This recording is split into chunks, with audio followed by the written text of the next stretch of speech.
अस्सलाम वालेकुम friends, agriculture online के साथ मैं हूं फ़ारूक एजाज़। और आज की वीडियो में हम बात करने जा रहे हैं मिर्च के हवाले से कि हमारे किसान भाई किस तरह से मिर्च की ज़्यादा से ज़्यादा पैदावार ले सकते हैं, किस तरह से नर्सरी को बेहतर अंदाज से रेज़ कर सकते हैं। क्योंकि मिर्च वो फसल है जिसमें अब पाकिस्तान में बहुत ही ज़्यादा इश्यूज़ आना शुरू हो चुके हैं, बीमारियों के हवाले से, एफ्लाटॉक्सिन के हवाले से।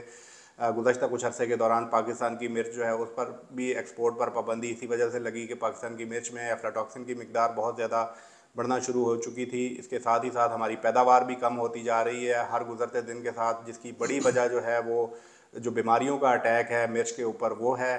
तो आज की वीडियो में इन्हीं तमाम इश्यूज़ पर हम बात करेंगे। Korean programme on international agriculture के साथ मिलकर हमारा जो एरिड जोन रिसर्च सेंटर है उमरकोट, वो मिलकर काम कर रहा है।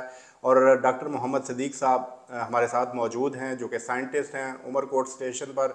और उन्हीं से हम जानेंगे कि किस तरह से हमारे किसान भाई क्या प्रैक्टिसेस अपना कर इस जो है इश्यूज़ पर काबू पा सकते हैं कि हमारे किसान भाइयों को बेहतर पैदावार मिल सके। क्योंकि डॉक्टर सदीक साहब Korean programme on international agriculture के साथ मिलकर ऐसी टेक्नोलॉजीज़ को डेवलप कर रहे हैं जिसके ज़रिए जो हमारे किसान भाई हैं वो उनके तमाम इश्यूज़ को हल किया जा सके मिर्च के हवाले से और उनकी पैदावार को बढ़ाया जा सके। डॉक्टर साहब, बहुत शुक्रिया आपके वक्त का। डॉक्टर साहब, काफ़ी ज़्यादा इश्यूज़ आ रहे हैं मिर्च के हवाले से, बहुत ही ज़्यादा बीमारियों के भी अटैक्स हैं। तो इस वक्त जो है वो करंट सिचुएशन क्या है हमारी जो मिर्च की है, उसमें क्या क्या इश्यूज़ आ रहे हैं, ये थोड़ा सा हमारे नाजरीन के लिए थोड़ा सा बताइएगा। और थोड़ा सा ये भी गाइड कीजिएगा कि अब Korean programme on international agriculture के साथ मिलकर आपने क्या टेक्नोलॉजी डेवलप की है कि जिस पर नर्सरी लेवल पर ही जो है वो हेल्दी नर्सरी को रेज़ किया जा सके। शुक्रिया वर्क साहब। चिलीज़ हमारा जो है वो जो मिर्च है हमारी अहम क्रॉप है हमारे कंट्री के लिए भी और हमारे फार्मर्स भाइयों के लिए भी, जो इनको अच्छे खासी जो है वो इनकम देती है। ये चिल्ली जो है इस पे आजकल बहुत ही इश्यूज़ हैं, मसाइल में घिरा हुआ क्रॉप है। आमतौर पर जैसे वहाँ ड्राउट कंडीशंस हैं वो उस पर इफ़ेक्ट करती हैं, उसकी प्रोड्यूस को इफ़ेक्ट करती हैं। उस पर बहुत किस्म के जो है वो इंसेक्ट पेस्ट हैं वो आ जाते हैं उस पर।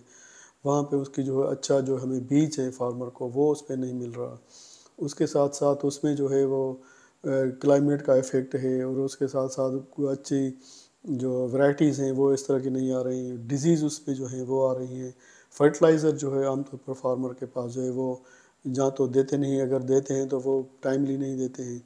तो इसी तरह काफ़ी इश्यूज़ हैं। और ख़ास तौर पर जो अगर हम बात करें तो नर्सरी के हवाले से भी जो पौधे जो हम तैयार करते हैं नर्सरी में वो भी जो है वो हेल्दी नहीं बन पाते, जिसकी वजह से हमारी प्रोड्यूस पे ज़्यादा इफ़ेक्ट हो रहा है। तो आज हम बात करेंगे नर्सरी के हवाले से। तो नर्सरी आमतौर पर जो फार्मिंग हमारे फार्मर भाई जो करते हैं वहाँ पे, वो मट्टी के जो है फील्ड में जो है ज़मीन में जो है वहाँ पे रेस्ड बेड बनाते हैं और फिर उस पे जो है वो उसकी सोइंग कर देते हैं उसके सीड की। तो सीड जो है वो भी जैसे मैंने कहा कि वो एक इशू है बड़ा। वो उनके पास जो है कोई क्वालिटी वाला सीड नहीं होता। वहाँ जो अगर मार्केट से लाते हैं तो वो भी हाइब्रिड वगैरह होता है या इस तरह होता है कि वो उनको एक तो बहुत बड़ा महंगा भी मिलता है। अगर हम उसके सीड के हवाले से थोड़ा बात करें तो सीड जो है वो उनके तकरीबन कोई 30 से 40 हज़ार रुपया पर एकड़ का जो है वो सीड उनको मिल रहा है। तो इसी हवाले से भी हमारा इंस्टीट्यूट जो है वहाँ पे काम कर रहे हैं हम। सीड पे भी हम काम कर रहे हैं, वैरायटीज़ के जो डिजीज़ फ्री हो वो भी कर रहे हैं। और इसी हम अभी जो हमारा कोरियन गवर्नमेंट का ऐसे प्रोजेक्ट मिल रहा है हमें, इसी में हमने फार्मर्स को इस सॉल्यूशंस के साथ साथ एक ये भी किया है कि उनको हम डिजीज़ फ्री जो है वो नर्सरी दें फार्मर्स को, कि उससे अच्छी प्रोड्यूस मिल सके। तो इसीलिए हमने ये किया है कि हम इसी साल हमने 5 फार्मर के पास वो उनको कंट्रोल शेड बना के दिए हैं, नर्सरी शेड बना के दिए हैं।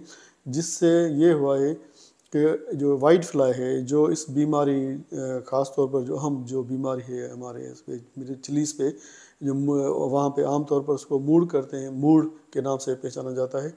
और इसका जो है वो chilli leaf curl virus disease के नाम पे टेक्निकल इसको हम बात करते हैं। तो वो जो है इस बहुत बड़ी इफ़ेक्ट कर रही है हमारे प्रोड्यूस पे। और अगर हम सीवियर कंडीशन में इस पर आ जाती है तो तकरीबन 80-90% तक इस पे इसकी प्रोड्यूस जो है वो कम हो जाती है।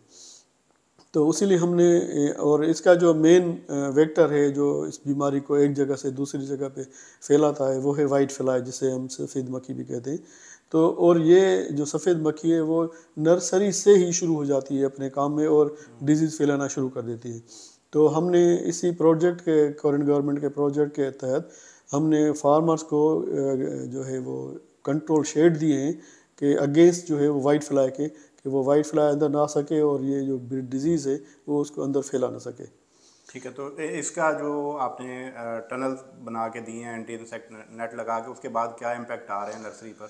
जी बिल्कुल, फ़ारूक साहब, ये है कि आमतौर पर जो हमारे फार्मर हैं उनको हमने उसी के फार्मर फील्ड पे ही हमने वो जो कंट्रोल शेड बनाए गए उनको दिए हैं।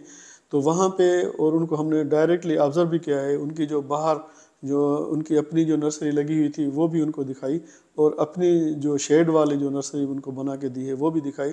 उन्होंने खुद वहाँ उसको ऑब्ज़र्व किया है कि वाकई जो बाहर नर्सरी थे उसमें लातादाद और अच्छा खासा जो है वो मिकदार में वो वाइट फ्लाई और दूसरे इंसेक्ट थे, मगर जो हमने कंट्रोल शेड बनाई थी उसमें उनको कोई भी जो है ना वो इंसेक्ट वगैरह उनको उस पर नज़र नहीं आया, क्योंकि हम सिर्फ उसको कवर उनको वाइट जो इंसेक्ट नेट है उनसे कवर नहीं किया, बल्कि हम IPM के मुख्तलिफ जो तरीके हैं वो भी उस पर अप्लाई करते रहते हैं। इवन अगर कब कहीं कहीं बीच में हमने उसको कोई इन पेस्टिसाइड वगैरह वो भी अप्लाई करते हैं कि अगर कहीं से भी कोई इंसेक्ट दरवाज़ा खुलने की वजह से, क्योंकि पानी शानी उसको लगाना पड़ता है, तो वो अगर आ गया हो तो वो भी किल हो जाए, ख़त्म हो जाए उसमें से। तो कंट्रोल्ड एनवायरनमेंट में डॉक्टर साहब आप समझते हैं कि क्यों ज़रूरी है इसको नर्सरी को रेज़ करना है, ये थोड़ा सा बताइएगा। सर, कंट्रोल में इसलिए ज़रूरी है कि हम जब हम कंट्रोल करते हैं तो वो इंसेक्ट जो है वो अंदर आके हमारे जो चिली नर्सरी है उनको इन्फेक्ट नहीं करते, और आमतौर पर बाहर जो है जो खुली होती है उसमें वो सारे उनकी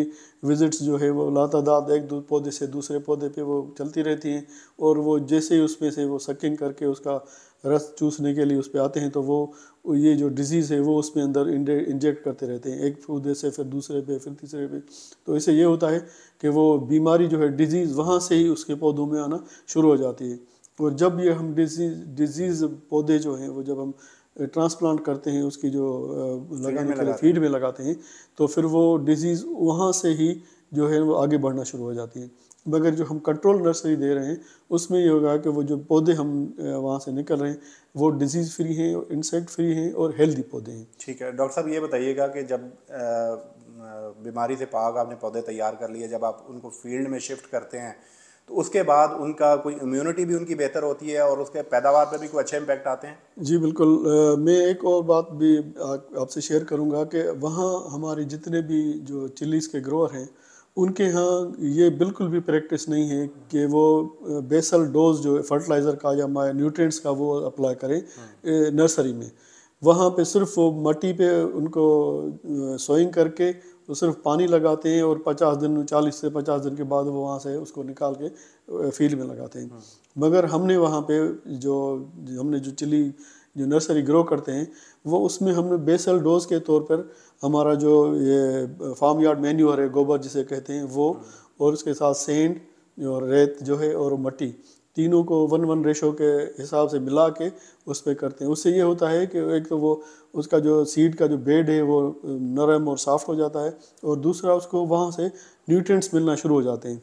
जैसे ही ज़ाहिर है जो कोई नया पौधा हो, इवन अगर हम इंसानों में बात करें, जब नया हमारा बच्चा पैदा होता है तो हम उसको ज़्यादा उसकी नोरिश करते हैं, केयर करते हैं, और इसकी केयर की होने की वजह से ये होता है कि उसमें इम्यूनिटी जो है क़ुव्वत मुदाफ़त पैदा हो जाती है, जो जब वो बड़ा होता है या चलने घूमने लगता है तो फिर उसमें वो ताकत आ जाती है कि वो मुख्तलिफ़ बीमारियों के ख़िलाफ़ उसमें क़ुव्वत मुदाफ़त है। मगर हमारा फार्मर ये प्रैक्टिस बिल्कुल भी नहीं करता।